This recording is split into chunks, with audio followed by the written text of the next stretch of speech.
Okay, kanina, 'di ba, nung umaga, hindi siya kumain ng ng marami. Kumain lang siya ng konti. Pero parang nanghihinayang siya nung binigay ko yung the rest kay Logan. Pero ito, naglagay ako ng konting SDN dito. Mga 300 grams ito. Nilalagyan ko ng tubig, tapos tumayo na siya. At parang tinatakam-takam siya. O hindi sa'yo yan, Logan. Leave it. Okay. Leave it, Logan. Leave it. Hindi sa'yo yan. Tapos ko na kanina. Para ito kay Sol. Come here, Sol. Kain na, Sol. It's okay, Sol. Yun. Good boy, Sol. Ayun. Tingnan natin kung mauubos niya ito. Ayan, sige. Para makabawi ka na kagad. Kain lang ng kain, Sol, ha. Maganda na rin katawan niya, no?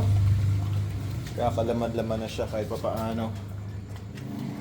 Ayan, punuin natin to. Punuin natin tong aso na to ng mga muscles. Sarado natin to. Agawan ka ni Logan. Very good boy, Sol. So, dahil kanina inalis natin yung pagkain niya kagad, hopefully gets na niya ngayon na pag hindi niya ubusin yung pagkain niya ng mabilis, ay mawawala rin sa kanya yan. Kung talagang gutom siya, hindi na siya magiging picky eater ngayon. Kanya hita niya, nipis. Pero parang nagkakalaman-laman na nga. And yung mga balls niya tsaka pututoy nga niya, parang underdeveloped pa. And it could be because of malnutrition din, kaya hindi siya nagde-develop na maayos. And kung talagang 10 months old pa lang siya, babawi naman ito. Meron pa siya mga 2 years bago mag 1 year old. And that means meron pa siyang time para humabol. Kasi usually pagka humahaba yung mga buto, yung growth plates, maninigas na yon by the time na 1 year old siya.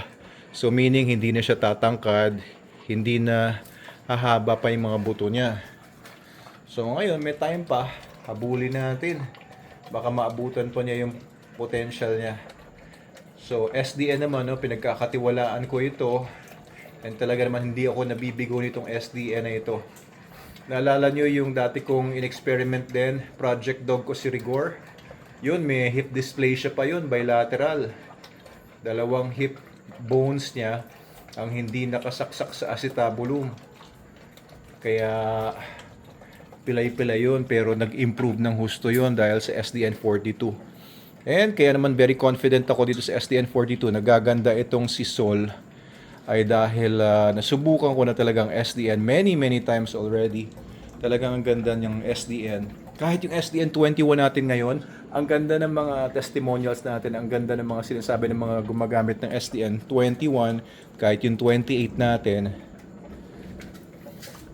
Yun. Oh, very good si Sol, oh. Talagang inuubos na niya ngayon yung food niya. Konti na lang. Sige, Sol. Oo, busin mo yan. Kundi, bibigay ko kay Logan yan. Ayun, yung mga tahi niya sa tenga niya, tatanggalan na. Yun, simot sarap, May konting bakas na lang, pero sinisimot niya ang bawat side ng dog dish niyo. Bus na. Meron pa. Uy, may bakas pa. Nakakatuwa kanina, may nakita kong post sa Shih Tzu, my Shih Tzu page, na ganda ng pinost. Picky eater daw yung dog niya dati, pero nag-SDN, hindi daw niya mapigilan, kain daw ng kain yung aso niya. Salamat nga pala sa lahat na gumagamit ng SDN at nagtitiwala.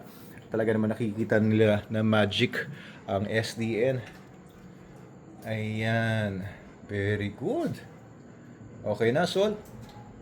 Okay na, very good. Sige, huwag na tayo masyado mag-ingay ngayon at alas 12 na. Pahinga ka na, Sol, ha? Very good. Okay, so kanina, buong maghapon, nag-poop siya 2 beses.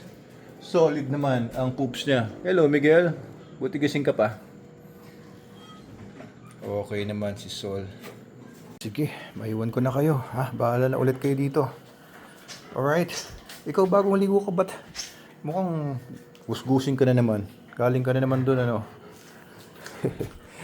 Ayan, sige, next time, no. Hopefully, pagka okay na si Sol, kasama mo na siya magwardiya dito sa buong paligid natin sa gabi. Ano? Good boy.